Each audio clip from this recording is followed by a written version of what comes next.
Hi, my name is Madison, and you are listening to Who's Knocking? A Little Knocker. Today, I am doing a little mini episode, and it is a very current story. This story is currently unfolding, and I don't know why this story specifically just really, I've been following it, and and not that I feel affected by it, but I do think it's an important story to talk about for certain reasons. And yeah, there's a lot of domestic violence overtones or aspects to this case. I believe that this is a story that came about through domestic violence. That's yet to be proven. This case has not been solved technically. It's not. It's in the midst. We're in the weeds of it right now. I have been following it in my newsletter, which is called Grim Weekly, and you can sign up for that newsletter at grimweekly.com. So I've been following it on there. So people who've read that newsletter are aware of this case. I'm sure many of you are as well. It's been in the news a lot. And this today is the story of Anna Walshe. And it's also very much involves her husband, Brian Walshe. So I'll tell you a little bit about Brian and Anna. Brian and Anna were married on December 21st of 2015, and they were married in Serbia, which is where Anna is from. I believe it's pronounced Anna. I don't know if it's Anna. It's a single N, so I'm going with Anna. The couple, I believe that they were in America and they went to Serbia for the wedding. So they came back to Massachusetts. They moved to Cosette, Massachusetts, and they began their family. They have 3 young sons. Currently, they are 2, 4, and 6. Obviously, we're not trying to identify them. They need their privacy right now. But Anna has... excuse me. Anna has been described as a pretty wonderful person. I think it's sometimes very hard to really get a good understanding of what a person who is the victim of a crime like this, what they were actually like, especially in an instance like this when it hasn't finished playing out. People often speak of victims in these type of situations like as, can do no wrong, angels among us, it's all just, they're painted in the best light possible, which is completely understandable. Who wants to say anything bad about somebody who's been the victim of a crime or possibly dead? I'm just saying it's hard to sometimes get like a very accurate picture because nobody's perfect, and I don't think we should feel the need to describe people who are victims of crimes as perfect. But with that being said, people did say that she was a wonderful person and a great mother, and she cared about her kids a lot. And she was a hard worker as well. She was doing very well career-wise and financially for herself, at least. According to her coworkers, Anna did not talk about her husband very much, interestingly, but spoke constantly about her sons. According to police records, here's where things get a little bit sketchy. In 2014, which was a year prior to their marriage, Anna had called the police on Brian, claiming that he had told her over the phone that he was going to kill her and her friends. Nothing ever came of this because Anna stopped cooperating with the investigation at some point, but it looks like Brian may have eventually followed through on that threat, as we will see. Many people on the internet have been speculating that Anna was the victim of domestic abuse, and there does seem to be evidence for this, including that first phone call, as I just said. It's been discovered that shortly before Anna's disappearance, she began selling off some of her assets. She had a real estate portfolio that included 4 properties, all under her name only, and altogether worth about $2 million. From March of 2022 until just days before her disappearance, Anna had sold off 2 of those properties. And I don't remember how much the total of the 2 of them were worth, but it was something like $1.8 million. It was a pretty large sum of money. And mind you, that doesn't mean she got $1.8 million, but I think she made somewhere around $600,000 for those deals. Now, this very well could have been something that Anna would have done anyway. She was clearly in real estate investing, and there can be a lot of, wheeling and dealing and flipping things where that makes sense to you in your portfolio and your circumstances. And she did work in the real estate industry, so maybe she had some sort of inside knowledge and thought it was a good time to sell these properties. I don't know. But of course, people wonder if things were rocky and she was preparing herself to go out on her own and she needed money for whatever reason, if they were to be separating or something.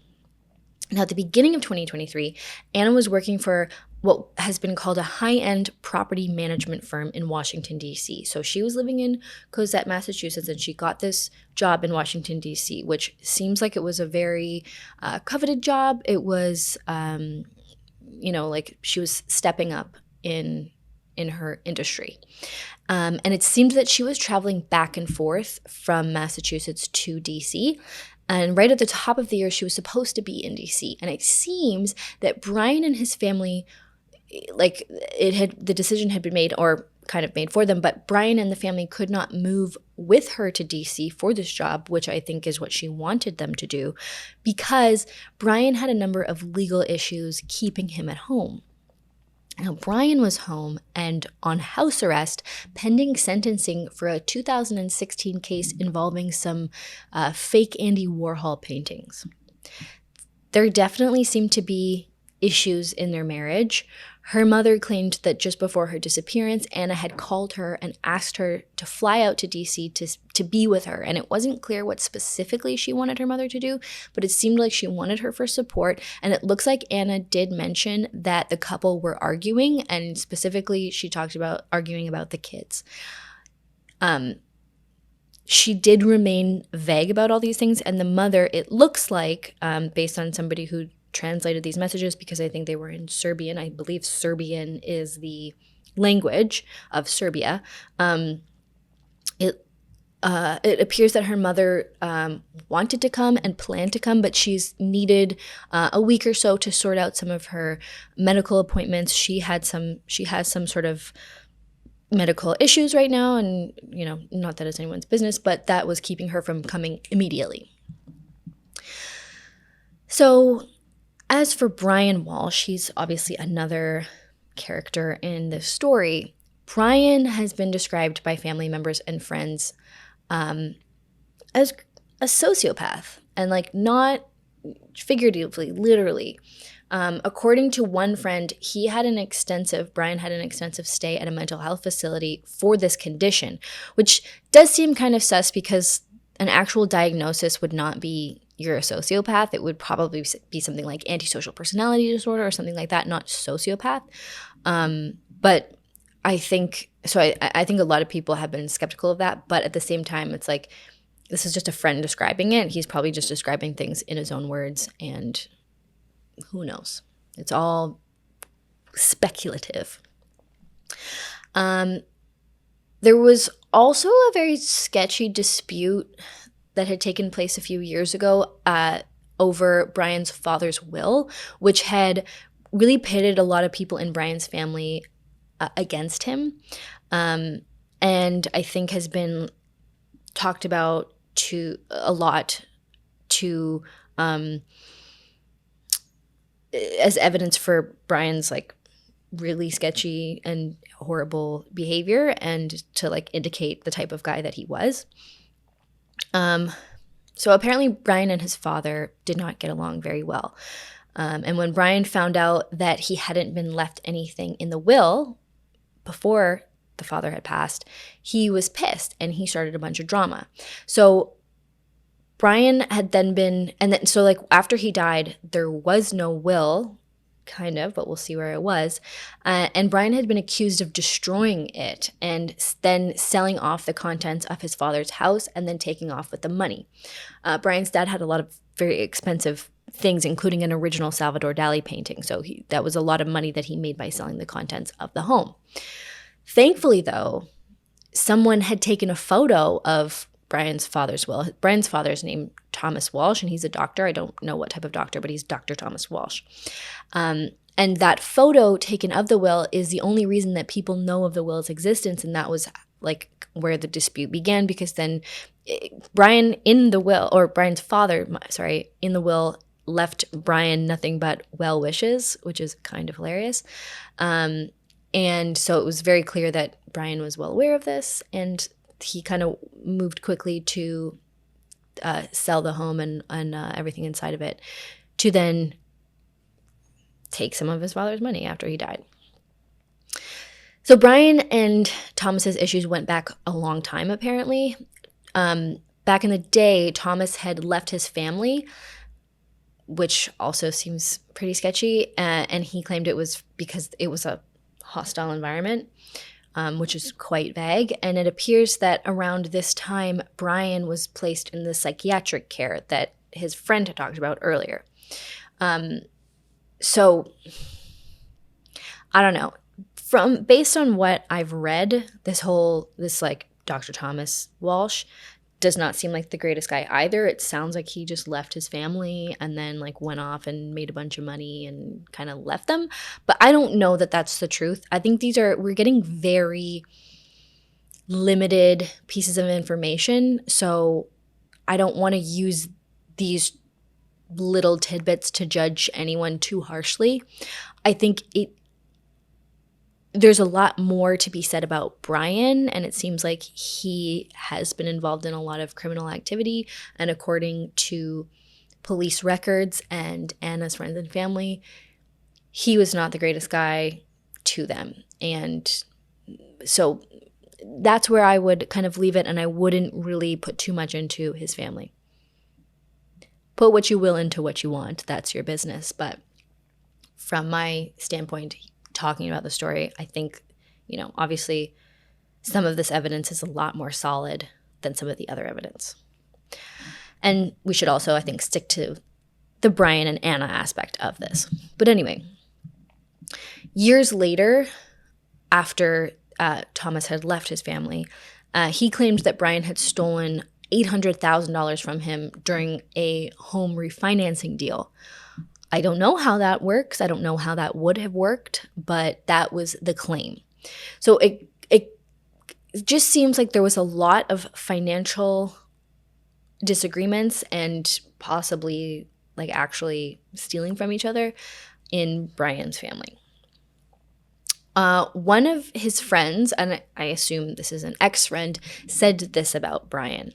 Quote, "I even went on a trip to China with Brian and Tom and my partner at the time. I witnessed firsthand what Brian was capable of. I saw Brian attempt to smuggle out antiquities from China.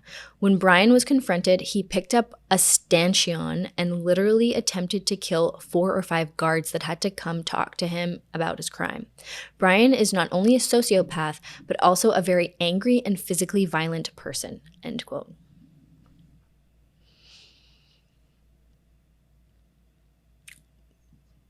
Sounds pretty bad. So it was on January 4th of 2023, right at the top of this year, that Anna was first reported missing, and she was reported missing by her employer in Washington, D.C., not Brian as it kind of originally seemed. When the D.C. police began investigating, they obviously reached out to her homebound husband, and here's what he had to say. So this is what he had to say about like his whereabouts the days leading up to and where we assume she went missing. On New Year's Eve, Brian and Anna had dinner with a friend at their home in Massachusetts until about 1:30 the next morning. And the friend who was over confirmed this, and he claims that everything was fine. Brian made this big, huge meal, and Anna was not acting strangely at all. She seemed happy. She was texting friends, and he just said nothing seemed off. I don't know if this was more of an Anna friend or more of a Brian friend. I don't know. Just a friend of theirs as a couple. Brian said that very night, in the middle of the night, Anna claimed that there was some sort of work emergency on New Year's Day, and had to fly out to DC right away. And he saw her last at some places say about 4 a.m. and some say about 6 a.m., but I'll say sometime between 4 and 6 a.m. on January 1st of 2023 when she got into a rideshare vehicle, an Uber or a Lyft or something like that, and headed to Logan Airport. Brian then got up at 7 a.m. He made breakfast for his children. What a great dad. And then at 3 p.m., he went to go get groceries and do errands while a babysitter watched the boys. Brian left again at about 4 p.m. to visit his mother about an hour north of their place, and she lived in a town called Swampscott, Massachusetts. Now, Brian claimed that he got lost on the way to his mother's condo because he didn't have his phone, which made the drive a little bit longer than usual. Interesting that he didn't take his phone. After he got to his mother's condo, he stayed there for 15 minutes approximately, and then he claimed that he went to CVS and Whole Foods, and then he drove home, and he got home by about 8 p.m. This was all immediately pretty suspect because there was no record of Anna at the airport. There's no record of Anna taking any rideshare apps, and she never got to DC.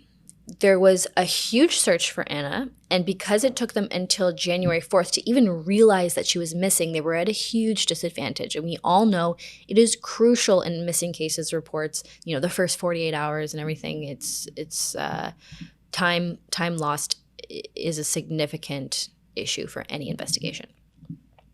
Now, upon further investigation into Brian's whereabouts the days after Anna's disappearance, there was evidence pointing right at Brian. And Brian's whereabouts on January 2nd created a lot of questions.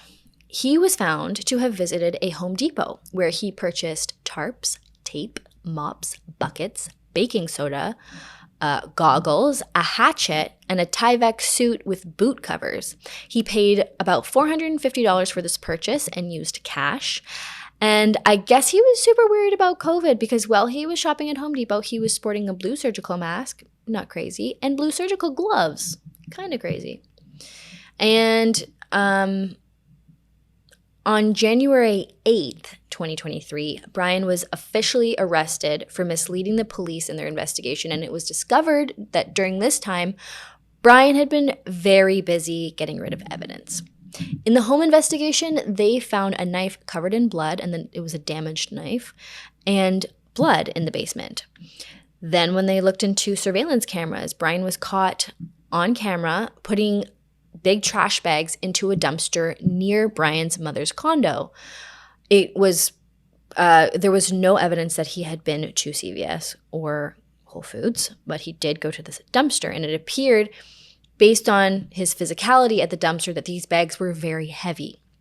After searching the dumpster, investigators found a handbag and boots that appeared to have belonged to Anna, slippers, and a medical suit containing both Brian and Anna's DNA, and a hacksaw, a hatchet, and cutting shears. Not Anna's body, though.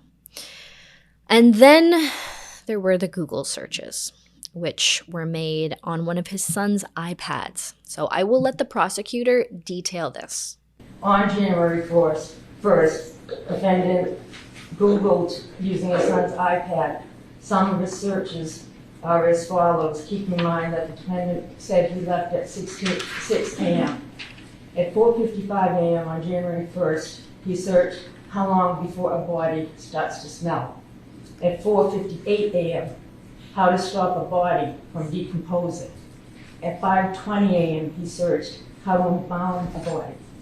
At 5:47 a.m., 10 ways to dispose of a dead body if you really need to. At 6:25 a.m. on the 1st, how long for someone to be missing to inherit.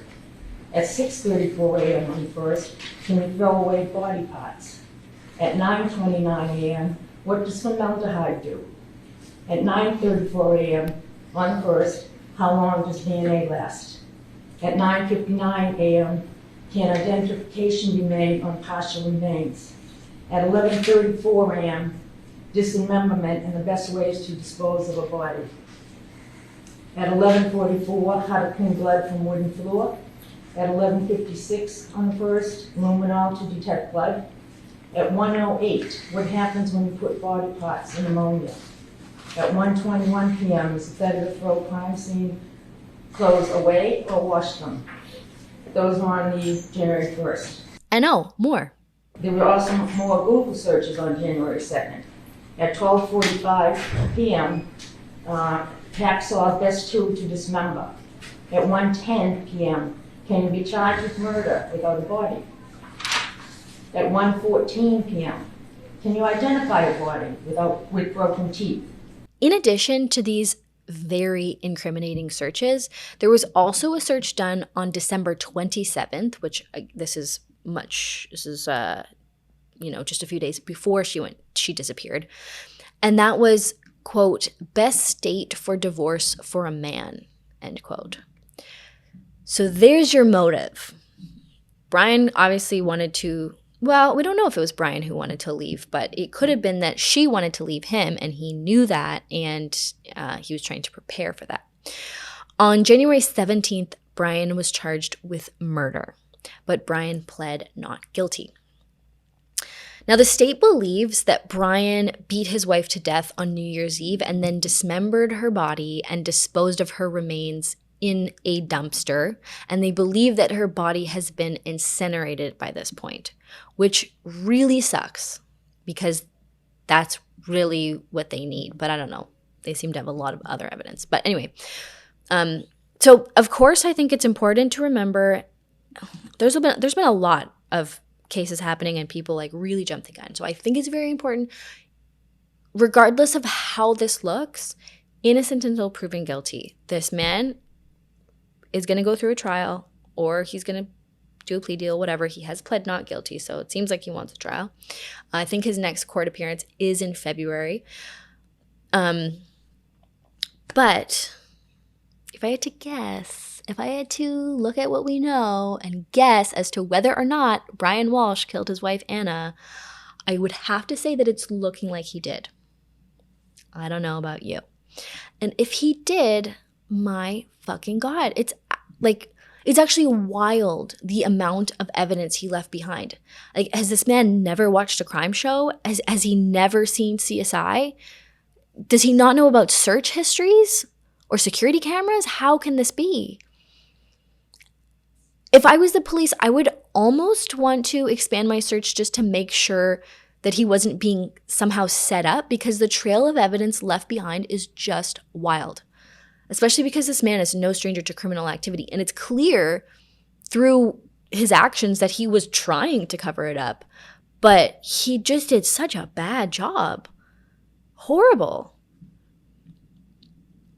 Although I do think maybe if he really is some sort of sociopath or psychopath or narcissist or combination, then that might help explain as like why he thought he was going to get away with this. You know, sometimes you see people who are like very narcissistic or psychopathic, and they like, you know, buy into their sense of grandiosity, and they believe that they're so smart they're going to get away with it. Like, that has to be it, because it's just insane how much evidence he just left, and like, you know, he did such a bad job at covering himself up.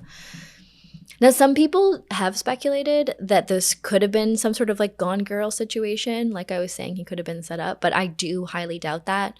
From what little I know about this woman, and I know very little about this woman, I would have to believe that she wouldn't have voluntarily left her children with this man. If she did though, like, damn, that's pretty crazy. Anyway, we still don't know exactly what happened. We don't have a body, so we don't know how exactly she died. It's more the search history that indicates what happened to her. We, the people of the internet, love to jump the gun, and so I'm trying my best not to see how things play out and see what we learn. But let's be real. This looks like a very classic case of the husband did it. And just so we're aware, just to be clear, when I say like it's always the husband or the husband did it, what I mean is the spouse did it or the partner did it, when, you know, but the husband did it just sounds better. So whatever. I will definitely be keeping up on this story. I will definitely continue to give updates in my newsletter, which you can sign up for at grimweekly.com. that's pretty much all we have on it until more evidence comes out, or until he has another court hearing, which again is coming up. So I hope you enjoyed this. And, ladies, remember, if you marry a man who has threatened to kill you before your marriage, please stay diligent, because that is a giant ass red flag. And not to put the blame on Anna or any victim of domestic violence, but domestic violence is a huge, huge issue. And this is the result of domestic violence. This is, the worst case scenario, and what can happen when somebody becomes a victim of domestic violence. And it's hard because I have absolutely zero experience with domestic violence. I have not experienced it myself. So it's not like I have some sort of knowledge or advice other than just, if you or somebody is experiencing domestic violence, I urge you very much to reach out to somebody, to a hotline, to a friend. If you know somebody who's experiencing domestic violence, please just be there for them and help support them and help them get out of the situation if they can. Domestic violence is a giant issue, and it does not just affect women. I have done many stories on this channel of where men have been the victim of domestic violence. Anybody can be the victim of domestic violence. It is a problem between people. I am a woman, so I come from a female experience. I don't know. And this case, it does seem to be husband on wife, but it can happen in any way. So please stay safe out there, because you never know who's knocking.